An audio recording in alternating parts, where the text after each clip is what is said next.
really proud of our guys, how they came with their approach after the Nevada game. They went right back to work. We learned from what we did, kept our heads up, and I was really proud about their approach going into this game. And I loved the 20 assists. We had 3 turnovers in the second half when they were really pressing, and they're very athletic. Their press puts a lot of heat on it, and we didn't have a turnover against the press, so I was pleased with that. But just a grind-out effort from both teams. I think UIC is really good. I mean, they keep coming. They have so many guys that can strike you off the dribble, and it becomes very tough to guard. But I was really proud of our guys' approach to this game and their grind in this game. It was really good to see. Coach, you didn't play against Ferguson last year because he was hurt, but was there a particular focus on him this year because he's kind of the head of the snake? Yeah, he's a terrific player. I mean, we were well aware of him.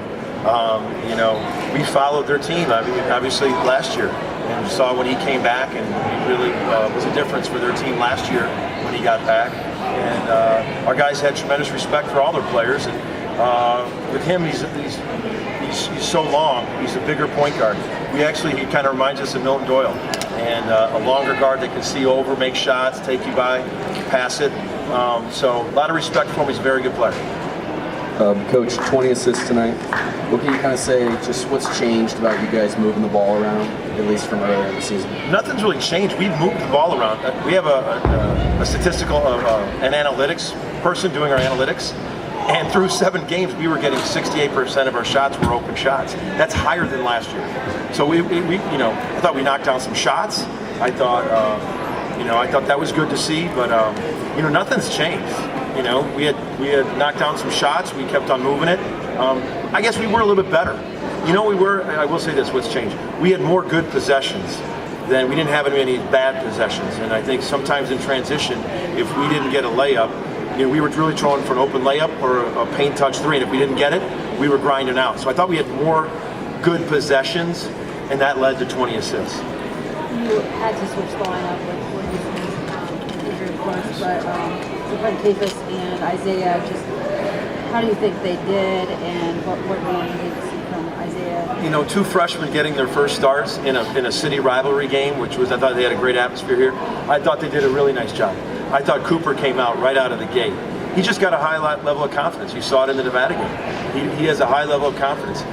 Isaiah's defense was one of the things we wanted. A longer guard defensively against their guards were so quick. So, and then we felt comfortable. So we're going to get it here going. Thought maybe coming off the bench, but it was something that I thought Bruno, Isaiah, and Coop really stepped up in Lucas's absence. I thought those guys really stepped up and did a nice job. You mentioned the Nevada game. In practice since that game, what have you been focusing on to respond? Getting better. I thought the guys looked on both ends. Defensively, we saw that, yes, they made some tough shots, but we were allowing too many paint touch drives. We had to try to close the paint off. We felt that we feel like there's a big gap of improvement for us defensively.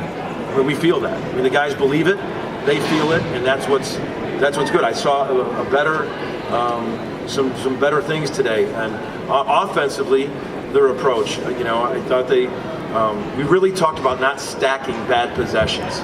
Not stacking them. And if you have a bad turnover, if we have it, let's not stack it. Let's get a paint touch. Let's get a good possession. I thought early in the year we were, if we had a bad possession, we'd come down and try to get it all back another one, and then we'd stack another one. We really kind of focused on not stacking bad possessions. We wanted to stay aggressive, but if we didn't have a good one, and these guys know, they definitely know the difference between a good possession and a bad possession. You're going to have some bad ones. We just focus on not stacking them. And then UIC, known for their 3-point shooting this year, but I think it was like 5 of 23 in this game. How did you limit the 3-point shooting? We respected it a lot. We were really trying to keep open shoulders and comment on the shooters. And one thing they want to do, they drive so well that they do it. They got us driving the basket a lot, but we don't come off corner shooters. So if they're in the corner, we weren't helping and then having them kick it for threes. We were trying to really body up, and they got us a bunch on the drives, especially Adi. But we don't come off corner shooter threes. We respected their shot, tried to be underneath them on the catch. You're coming off a tough loss. Lucas is out. How did you kind of keep the right mentality going into this game? Yeah, I think like, the day we got back, Coach kind of came in the locker room and told us that Lucas was, had a broken hand, and it was just like kind of like deja vu last year with Ben, and the message was just, next man up. And obviously today we had a couple guys step up, and we're going to continue to have guys step up, and that's just kind of the mindset that we kind of had as far as, if Lucas goes out, we lost a couple, it's just next man up, and today was a good win.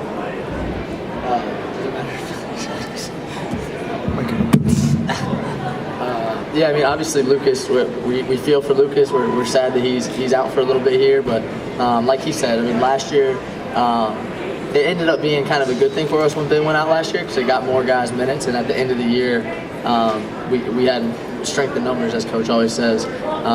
So I think that in the long run this could be a good thing, even though obviously we're upset that Lucas isn't out there with us, but I thought the young guys stepped up today and played really well, and they weren't scared of the moment at all. This is a tough place to play against a city rival, so I thought they did a great job today. Coach, you played small ball lineups a lot tonight or today.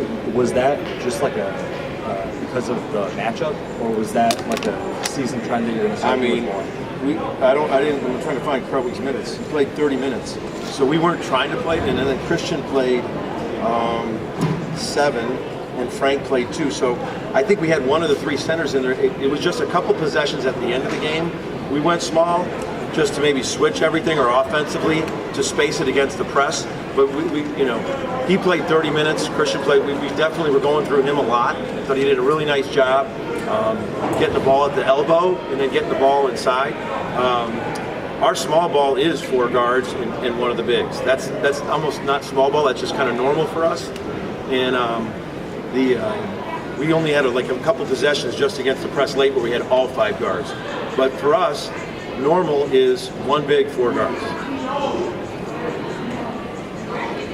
The last game you said that Marcus and Clayton were playing them too many minutes. About the same minutes tonight, but is that just kind of a luxury you lose when you lose a guy? Or yeah, I tried to sit him for 2 minutes, and he got mad at me. And yes, you did. And I told him, I said, hey, we're going to take it home. It was like 45 seconds before the media, and it's kind of an NBA thing. Sometimes you try to let him sit a minute before the timeout, and then the timeout, and it's a little extra. So I think they're conditioned to play more minutes. I just think it's something in my head that I want to get them less minutes because I just think people are more effective that way. But they can do it. I mean, they definitely can do it, as they did 36. What did Marcus play? 37 and 35 and a half. So it's better. It's better than 39. So I'm doing good.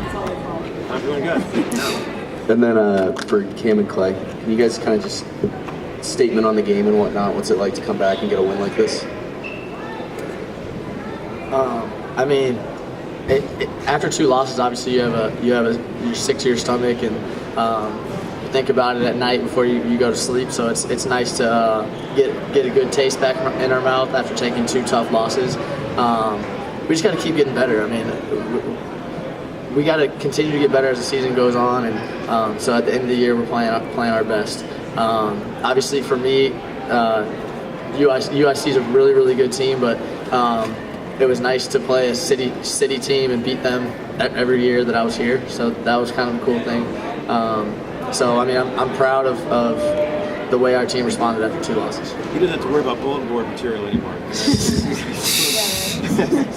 Yeah, just we're definitely way better than we were 2 weeks ago when we lost to Boston College, and I think that's just kind of a big theme with us is just trying to get better from every game. Even if we win, we're going to go back and watch film and look at what we could have done better, what we could have done, little thing here, little thing there to help us in the next game. So I think with that constant mindset of trying to get better, we can only improve. You tweeted this morning about Coach Majerus, and this is the anniversary. Just wondering, what came on your mind? Is that why there's no tie today, even in homage to him? I almost threw my black turtleneck on, but I know I've just been getting too hot during the games, and I couldn't do it.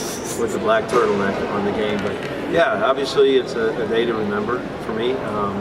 You know, and he has, like I said in the tweet, his handprints all over our program, and 100%. It was an amazing how much people tweeted back at me and how much I got hit back from comments about, like, just a positive comment about Coach Majerus. About, remember, it was a flood.